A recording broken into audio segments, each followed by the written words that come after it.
Ladies and gentlemen, welcome to the Influencer Empires podcast. Today on our show, we have a superstar in the real estate agency space.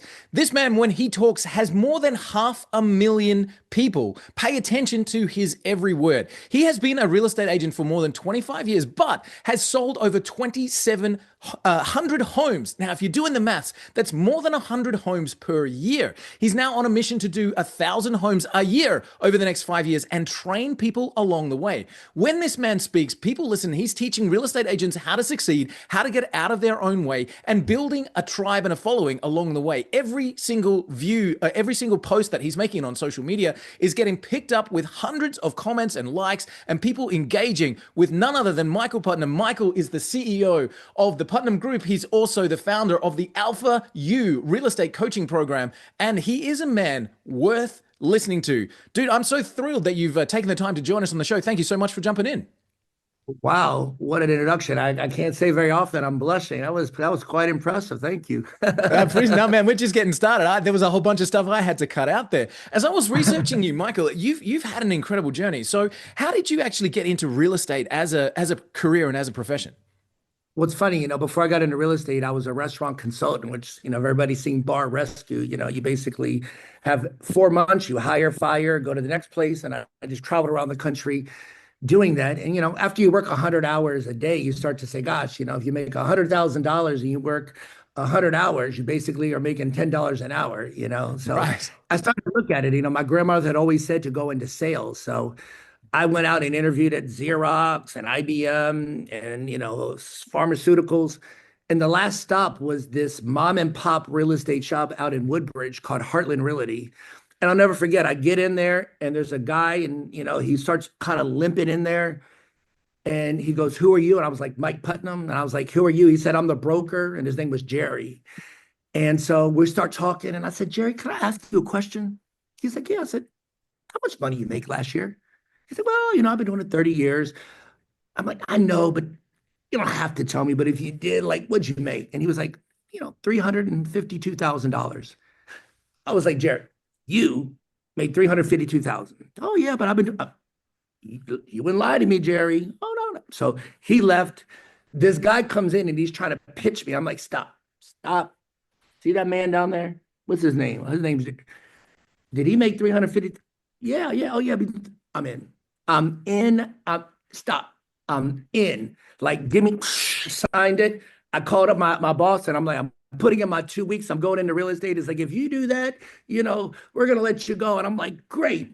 And then boom, I go to the guy and I'm like, I'm ready to start tomorrow. And he's like, "Well, you got to get a license." I'm like, "Yeah, no problem. How do I do that?" He's like, "Well, there's a backup of 4 months." I'm like, "Well, couldn't you have told me that before I Gave quit my job?" I luckily got a notice after like 3 weeks that there was an opening in Roanoke, Virginia, which is like 8 hours from where I live. And so I remember going down there and literally, if I didn't pass the test, I would have had to wait 4 months, which probably financially wouldn't have been very good for me. Right. And I remember the only hotel I could find was like a Motel like 1, you know what I mean? You could like rent it by the minute, and I'm just like, this is real estate at the very bottom. You got motorcycle gangs, you got people smoking. I mean, it was just one of those things, but I crammed in that stuff and I passed. And then I'll never forget, I was just like, boom, I'm excited. So I like got in there the first day because I'm thinking real estate, 100% commission. You have to have hungry wolves. Like I envisioned like the Wolf of Wall Street. I figured Right. everybody would be there. I didn't obviously pre-qualify what I was walking into.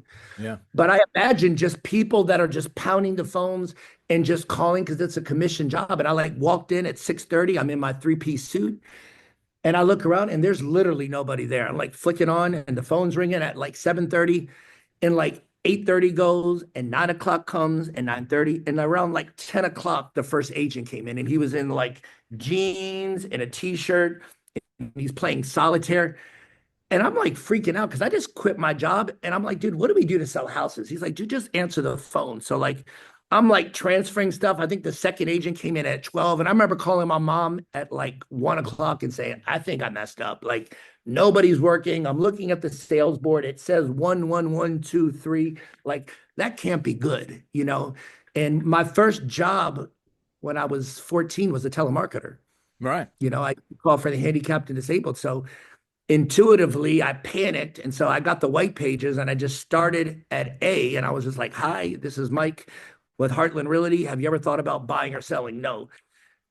And, I just kept doing that over and over. And I would do it for 8 hours a day. And, my nervous system had not got used to 8 hours of that. So, like, I would literally, some days I would throw up because, like, it was so intense. But I knew that, like, I wasn't going to make money unless I talked to people, And I'll never forget, I finally set a listing appointment and I talked to the broker and he came in and he just bombed it. He just bombed the appointment. And I remember calling the guy back. The guy's like, never call back again. And I'm thinking, like, I can't do worse than that guy. So I went on the next one by myself, and I'll never forget, it was a military lady. And at that time, I had started coaching with Mike Ferry. He was one of the premier real estate coaches. And he was like, just bring the script and read it. And I was so nervous. I was like, number one, I have to sell the house. And the lady's looking at me like, what?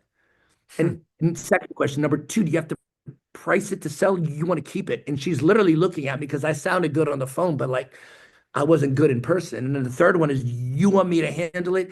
And she literally is like, this is done. Pack it up, you're out. And she literally walked upstairs. And I remember like walking out and like I was kind of slumped over and I was just like, God, is this for me? Because the people at my office weren't selling at high volume. And like, I really didn't know what to do, but I knew that the more people I talked to, it gave me the best chance. And obviously, as I kept doing that, I kept getting better. And I realized that, at a very early age, that volume is the ultimate protection. And I think that's the one thing that stops most real estate agents from ever being successful is they don't understand the volume. I'm in the process now of reading a book, and I talk about the 6 levels of real estate. And, the first one is you have to learn how to volume call, because without a volume of calls, you don't get the reps to actually be good enough. Because whether you like it in sales, you have to know how to talk to people. Most scripts is you selling. People don't want to be sold. You know what I mean? You want to learn to influence people. You learn to influence people by asking great questions. Instead of asking someone, where do you want to move? It's like, if you moved, would you stay local or would you relocate? You know what I mean? Instead of asking, what kind of house do you want? Where they could say, I don't know. It's, do you want a bigger house or a smaller house? So I started learning that there's ways that you can talk to people that they cannot say no. And that's one of the things we use to like evolve. But, for a lot of agents, they're not willing to do the volume of calls because they would rather sit in an open house and wait for people to come because that's easy. But what is easy is normally hard. And I think, when you look at the National Real Estate Institute, you're looking at probably 1 to 2 houses a year is what the average agent sells. And it's because they don't make volume of calls. But even if they do that, that's amazing. We talked just before we hit the record that you just now moved into a 9,000 square foot office. Like you're doing incredible things. There was a couple of things though that as you were talking there, Mike, as you're telling that startup story, that's really stood out. Number one, you talked about that you were coaching from that guy. Like, so you had somebody that was coaching you, and then you also mentioned there, like we'll get to the volume because I saw one of your YouTube shorts. You were talking about the volume of calls there, but we'll get to that in a second. So you talked about coaching, and then you talked about, I learned there was a way to speak to people. I learned that there was a way to ask questions. At what point during this journey did you decide to take it seriously? When you said, I'm a study, I'm all in, I'm going to be a professional, you actually, I'm assuming you would have had to make that mental switch to turn that on and go, I need to learn this craft. I want to do this. Can you remember that time when you went all in on the future of this? Yeah, I think, for me growing up, I played basketball competitively. And, when you start to go out into the marketplace and you start to lose consistently, I started to realize that it wasn't failure, it was feedback. Yeah. It was feedback that like my presentation wasn't good enough. I didn't know my scripts. And, the problem is that, I was 25 years old, but the problem is that I looked 18. And what happened is that I sounded like a kid and I looked like a kid. So I realized that unless I changed the way I kind of looked, the way I sounded, Roger Love is a vocal coach. And I remember hiring him to help me with my voice because my voice wasn't deep. It didn't have the resonance. And so I sounded like a kid. And so, when you sound like a kid, people treat you like a kid. So, there's a lot of obstacles. if you don't look the part and sound the part, it's like you're dealing with people's number one investment and you look like they're a 16-year-old kid, you Yeah, know? right. They're not And going to so those trust are you. some of the challenges. But I think being competitive and losing time after time after time, there was a guy, Gary Fitzgibbons, that I would compete against a lot. He was like the number one agent that I competed against. And he would just smear me every time. And, I would lose and he would call me up and be like, hi, I just want to let you know that they listed the property with me. If you have any buyers, let me know. 3-second pause and hang up. And so I think enough of that is you start to realize, so I had him on my wall, and then there was another guy, Casey Margano, he was the number one Remax agent in the world. And, Tony Robbins was one of my mentors. And so I remember calling him up and being like, hey, I just got into real estate. I see you're the number one agent. You're actually in my area. I was wondering if I could take 15 minutes of your time and just see what you do. And he was like, what's your name? And I was like, Mike. He's like, Mike, I need you to do me a favor. I'm like, of course. He's like, never call me again. So I put his picture on the wall. So, the people that Wow. that me thought that I was a little insane because, I had all these different pictures of the people that every day I had to compete against. And, looking at them every day was a reminder that if I wasn't working hard, they were going to beat me. So it was kind of Wow. me every single day, going in and making sure that I understood that if I didn't improve, I was going to get the same feedback. Because I think too many people look at failure and don't understand it's not failure, it's feedback. It's telling you what you need to improve on. And I don't think a lot of people embrace that. That's amazing. That's amazing. I'm going to ask you the same question you asked Jerry. Tell me the truth. What's the most amount of money you've made from real estate in a single year? 2.1 million. I'll just pause for effect. Like that is absolutely amazing, dude. Do you think right now, even as we're recording this, Mike, do you feel like real estate is still an incredible opportunity for somebody who has that hunger and that fire who wants to make something of themselves? Can anybody step in and do this now?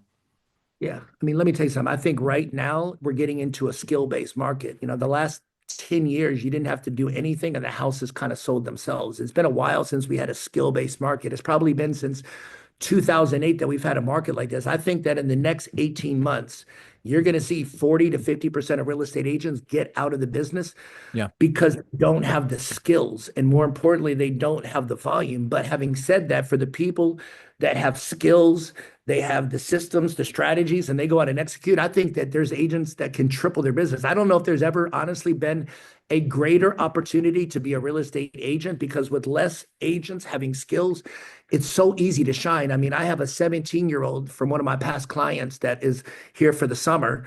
And they're like, hey, we watch what you do. You sold our house. Do you mind if he makes calls for you? Sure. That kid got 2 leads that turned into listings, and he's going to make 12 grand in 5 weeks at 17. Where in the world can you make 12 grand?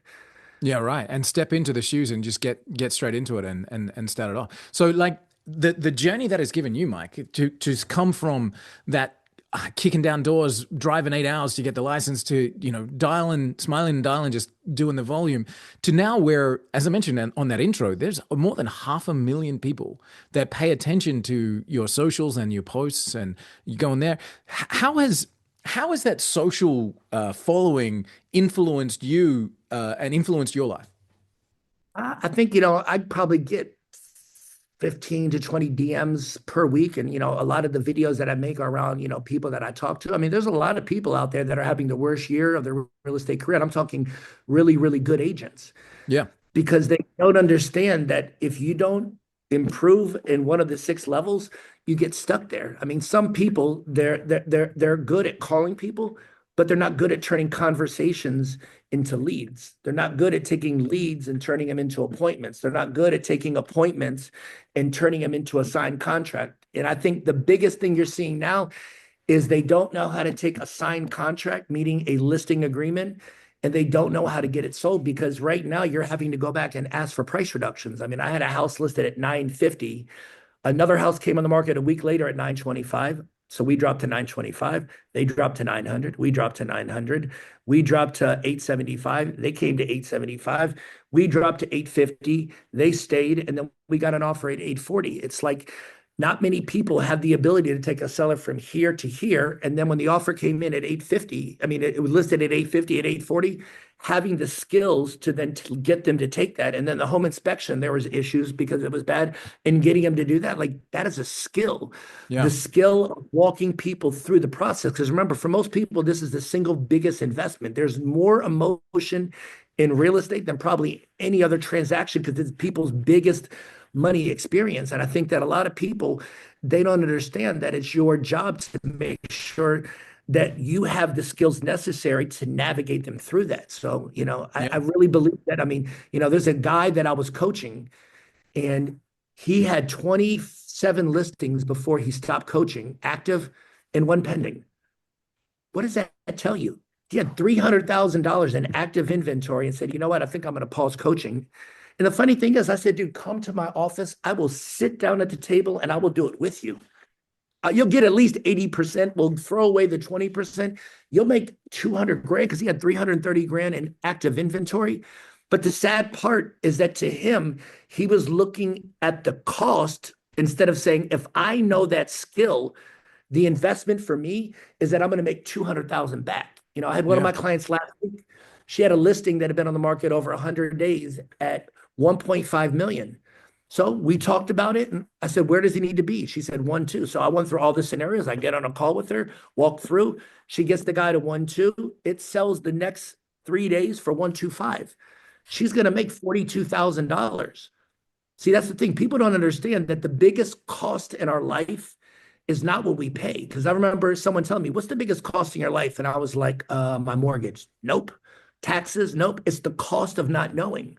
See, for that Wow. guy, the cost of him not knowing how to reduce listings and get listings sold, it's costing him 330,000. He's focusing on such a small fragment. And I think that's one of the reasons that so many people aren't successful is that they would rather invest in Apple or invest in Nintendo or in all these other products instead of investing in the best product, which is yourself. Yeah, I hear it. I hear it. Sales is a transferable skill, right? So when you know the skill, when you understand the way to communicate, you can sell whether it be real estate or automotive or insurance or whatever it might be. Are you still a study today, Mike? Are you investing in your own skill set to sharpen up all the time? Oh, I've lost you there, Mike. I've got a camera freeze. Let's see if I can get Mike back on, you guys. Mike, jump back in with me. Mike, have I lost you? Mike. Let's see if we can get Mike, guys. We seem to have dropped Mike off there. Let's see You if we hear can get me? Mike. Yeah, I got you back, man. Whoa, that was There we great. go. All right. So my question to you was: Are you still a study today? Are you still actively investing in your own skill development? Absolutely. I've got four coaches right now that coach me in all different things. You have to realize something. It's like if I told you to run as fast as you could and you did, and then I said, I bet you $1,000 you could run even faster. And you're like, nope. And then I said, well, why don't you try one more time? And then after you started, I put a pit bull and I let it go and it started chasing you. Which one are you going to run faster? The one by yourself or the one with a pit bull chasing you? And I think for a lot of people, they don't understand that if you don't have something forcing you to do the things that you don't want to do, you'll never do it. I mean, even the videos, I mean, to me, that's just not something I like. It's like you're talking to nobody. It's like the weirdest thing. It's like and it's like I have a lady and she's in California and she's Russian. And I mean, if I don't make my videos, I mean, she's just on me. And like, you need people in your life to hold you accountable to what you say you want. Because I think the number one thing that stops people from being successful is they base their activities on how they feel, not on Mm. what they. You see, if you base your activities on what you want in your life, it's a completely different life than if you base it on how you feel. After 25 years in real estate, I don't know there's any day that I wake up that I'm just so excited to go talk to thousands of people. But I know that it gives a great life. I get to train a lot of people and I get to serve people. I hear so many people say, I'm not a salesperson. And the truth is, everybody is a salesperson. Like, let me ask you something. Who's the person that you love the most in your life? My kids. Okay. If one of your kids was on a bridge and they said they were about to jump and they Yeah. called you, at what point would you hang up the phone? Never. Not in. Not What if in they gave you 1,000 reasons why they should jump? What would you give them back? 1,001. And that's sales. See, sales is nothing more than caring about your customer. The ultimate sales hack is when you go from selling to serving. And when I teach people to do that and they come from that place, that's where you can influence and sell people. You don't push people. You want to ask questions and serve, and then it pulls them in. And I think that's one of the biggest distinction between what I teach and what a lot of the real estate agents teach coaches, because they're teaching just scripts. People don't want to be talked to through a script. They want to be talked to. Yeah. A script is talking through you. A script is, there's no interaction. People want to be humanized now. There's so many things that are pulling us that people starve for connection. And if you know how to connect with people and you know how to get reports, like, when I walk into a house, the first thing I do is I say, before we get started, I'm going to take a quick look at the house.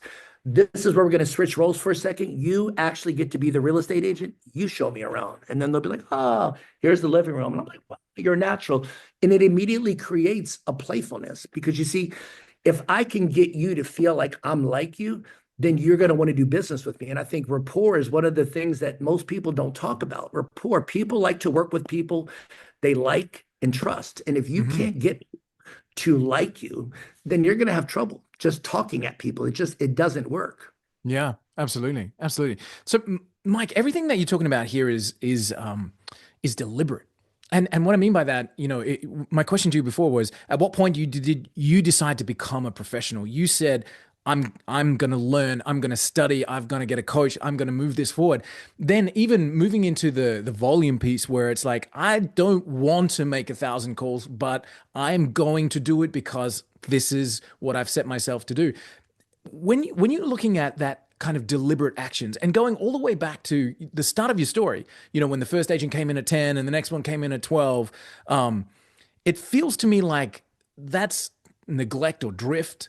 And you've chosen very specifically to be deliberate in your life. Is that something that you focus on daily? Is that a process that you go through to be deliberate about your life and the choices you make? I think everything you do in your life has to be deliberate. If you don't deliberately do things, you're not going to have what you want. If you want a good body, you have to be very deliberate. And that every single morning, like for me, I get up at 5 o'clock, I go work out, I get in my cold plunge. Like, there's just certain things that I deliberately have to do, because you see, if you don't do things deliberately, then you're going to do things based on how you feel. I think that's the number one thing that I can't stress enough. People base their life on their feelings, and their feelings rarely ever get what you want, because you have to realize motivation is like a warm bath. It gets cold. It's not something that is sustainable. Even discipline isn't enough, because there'll be times when you're not disciplined. To me, if you want something, you have to become it. So for me, I built my identity. Instead of saying I have to work out, I'm the kind of person that just works out 7 days a week. Instead of saying I got a prospect, I'm the kind of guy that prospects for 6 or 7 hours a day. Instead of saying, hey, I'm going to make calls, I am going to go ahead and talk to 100 people every single day. I was very deliberate with those kind of activities, because you see, if you become everything that you want, then you don't do it. You just become it. That's amazing. I've literally never heard that. I've studied goal setting and success for most of my professional life. I've never heard it described like that. I think that's amazing. It's not about discipline. It's about becoming the person that does that. Like, I've heard people say about, I'm I'm trying to quit smoking. Well, no, you're changing that to I'm a non-smoker. This change of mindset to be just, I am this person. That's who I am. That's intrinsically what I do. That's a real mind shift that, again, I've never heard before. That's amazing. I just don't think a lot of people understand. One of the easiest hacks in life is you decide what you want, you think and write down all the things that person does, and then you do that. You become everything that you want, because then you don't have to do it. It's like, when I said I was going to work out every single day for a year, I didn't have to think in the morning when I woke up, was I going to work out? I already signed the contract. I said I was going to work out. And so it's like, when you already know what you're going to do, your mind doesn't negotiate, because it just knows this is what we do. It's just like, I talk to people. It's like, how many times in the middle of the night do you actually feel like getting up and using the bathroom? So why do we? Why does 100% of most people use the bathroom? Yeah, right. Because you have to think about something, that is a choice. You could pee in the bathroom. You know, Right. you could literally pee in the bed, but you don't because you're the kind of person that doesn't pee in your bed. And it's just, I think when people really grasp the thing that when you That's become that's such a different way of thinking. Like, you could just be the person that pees in your bed, but you're not the person that pees in your bed. So get up. Like, you could be the like person that just comes in at 12, but you're not. You're the person that comes in at 6:30 and starts to hit it. like most people brush their teeth before they go to bed. That's just who they are. You know what I Right. mean? Yeah. Become what you want, then you don't have to do it. You just are it. You know what I mean? That's It's very incredible. That's amazing, man. So you would have seen a whole bunch of people coming through and change their lives in terms of real estate and sales, go from struggling to success. Do you put that down to that same learning pattern? Do you put it down to discipline? Do you put it down to goal setting, values internally? Like, what's the guy that walks through your door and you know that you can take that person from where they are to where they want to be? What's the character that you're looking for in that person that gets you to know that that's going to happen? I mean, I would say 99% of the time when I get someone, the first thing I have to fix is them. Yeah. Real estate skills is only 20%.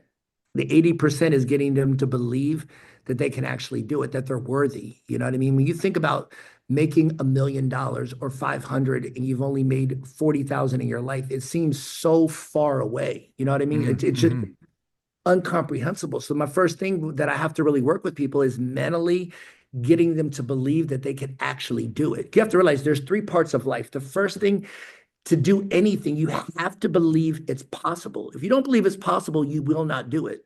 The Mm. second, you start to believe that you can do it. And then the third part is you start to understand your true value, meaning that like if you have a job now at 100,000 and I teach you to make 400,000, would you ever take a job at 200,000?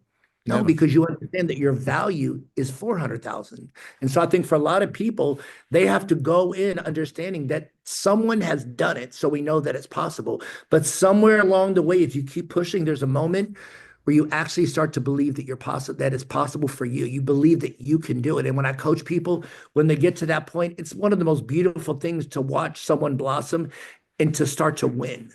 You know, you have to realize something. Losing is a habit, but so is winning. You have to teach people how to win. And what a lot of people don't realize is the way you win is you have to be willing to lose. No one starts off winning. Look at Michael Jordan. He didn't win championships. Winners are built. They don't come that way. And I think so many people look at other agents and they'll be like, you know what? I want to be like Mike. Like there was a guy 3 years ago and he called me and he said, you know what? I am the next Mike Putnam. And I said, you know what? Good. He's like, I'm going to be just like you. And I'm like, are you saying that or do you mean it? He's like, oh, no, no, I mean it. I want to be just like you. I'm like, I've never done this before, but for some reason, why don't you come live with me for 3 days? I'm going to have you live at my house. You'll get up when I get up. You'll work out when I work out. You call when I call. You go home when I call. I want you to see what it's like with me and my wife and my kids. And then we're going to do that for 3 days. Oh, yeah, I would love that. So the first day, it's like 5 o'clock. Get up. I'm just going to skip gym. Dude, you're in my house. Get up. Work out. Get there. By like 12 o'clock, his eyes are just red because he's never prospect for 4 straight hours. He's like, what are those eye drops? And I'm like, dude, you just put them in. Yeah. So we went through that. He goes, I'm tired. I'm going to go down. I'm like, stop. Now you get to be with me and my family. I want you to see what that's like. Next day, 5 o'clock. I'm not working out. I'm like, dude, get up. You're in my house. I don't feel like working out. Well, you know what's good? I don't feel like working out either, but I'm the kind of person that works out. And since you're in my house, you're going to do it too. By the time he got to about 2 o'clock that day, he literally looked at me and he said, you know what? I don't want to be like you. And he literally packed up and left. Wow. And the thing that, that he didn't understand is that to prospect for 6 or 7 or 8 hours a day, it's like a marathon. You have to train yourself to do. You don't just walk in and do that. And I think so many people look at the end product of people and they Mm. don't understand all the things they had to do in private. Tony Robbins has always said, you get rewarded in public for what you do in private. Everyone sees the $1 million real estate and you're showing all these fancy houses. But if you don't have a high volume of leads to go show, you don't have a business, which means that for the majority of real estate agents, if you're going to sell in high volume, you're not on a TV show, you're going to have to call in large volume to make a profit. Because if you look at the alternative is you could buy business. Zillow charges like $2,000 a lead and only 10% convert. Do the math. It's not there. So if you're going to Right. buy business, you may sell a lot, but you're going to be broke. I remember coaching a guy and he's like, I made 800,000. I'm like, do you have a P&L? No. Good, let's put one together. And I'm like looking and I'm like 780, 820, 780. Like you made 40,000 last year. Mm. And he didn't even realize like all his money in his mind, I'm making $800,000 a year, but he didn't realize how much money he was spending to actually do it. Yeah, And there right. goes the most profitable way to be a real estate agent is to learn how to, number one, get leads, which is actually get on the phone and prospect. But number two, have the skills that you can actually convert them. I love it. I love it. And I know that you've got some amazing coaching programs you were talking about just before we hit record, that you've got a couple of people coming in today, working with them, prospecting with you right there in the thing. Guys, you want to head over to mikeputnam.com. I'll make sure that that link is in the show notes as well, so you guys can follow along with Mike. Mike, let me just focus on the influencer element of this just for a moment, considering, influencer empires. How do you feel that social media is impacting realtors right now? Like, how is it? How is the advent of TikTok and Instagram and Facebook and LinkedIn and all of the amazing platforms that are out there? I know you've got thousands of people that are following you on YouTube as well.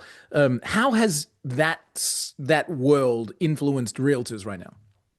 I think that it gives them a false sense of what success looks like. I think, people only like to post the wins. They don't like to post the losses. They'll Mm, post showing $1 million house, but they don't post the day that the $1 million house fell out of the escrow.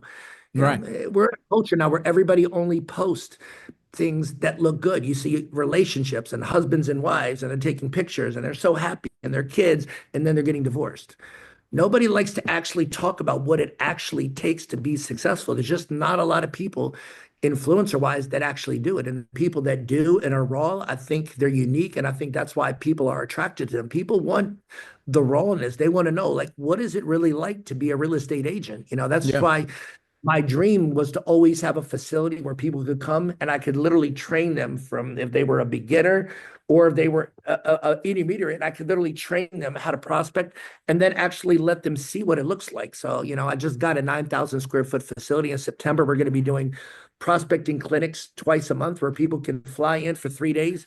I'll show them how to prospect. I'll go over scripts, objections, dialogues, and then they'll prospect next to my team. And I think the cool thing about my team is that you have kids between 21 and 30, and you have kids in here at 21 that are just lesser copies of me, but you would never think that a 21-year-old could sound that good because people think that sales, it takes all these years. No, it takes a great mentor that can actually show you what to say, because if you know what to say, it makes it so much easier to go out and execute. The number one reason why people don't do things is they don't know how to do it. Yeah. If you ask to go out today and cold call people or to call a for sale owner or an expired listing, they won't do it because they're terrified of the rejection and what to say. But when you're equipped with the weapons to fight, you enjoy it. And I think that's one of the things that people see even today, when they were here, watching these young kids just dice people up and be able to ask questions and influence and ask this or that. Because you have to realize something. I mean, sales is nothing more than the transfer of energy. The highest level of sales is where we take our eyes and we just let you borrow it so that you can see what we see. It's funny when like a seller says, I'm going to wait 6 months for the value of my house to go up. And I'm like, great, but you're going to buy a house in 6 months. Isn't that house going to go up too? So if you make $30,000 on your house and then you give the next seller $30,000 to buy their house, how much money did you actually make by waiting 6 months? Well, you didn't Simple make question. anything. Right. But But it's just having the skills to have that answer ready to go. yeah, but if you buy a house now, instead of giving the seller $30,000, you'll actually have $30,000 in equity. See, I learned at an early ages that if you take complex things and make it really simple that people can digest it, they receive it. And that's how you persuade people. It's like I had an investor yesterday. It's like, he was talking about waiting for the market to get better. I'm like, well, if you wait in this market, you're going to get a 1 or 2% return. You mentioned that you have other investments that give you 20 or 30%. So if you're going to wait, would you rather wait with a 1 or 2% return or a 20 or 30%? Because either investment, you're going to wait. The question, do you keep it in this asset class or this asset class? You're an investor. Nice. What's the number one goal of investing? To make money. Yeah. You want 20 or 2? Easy decision. But that's how you have to learn to talk to people. You have to learn to really simplify it, and people Nice, man. receive.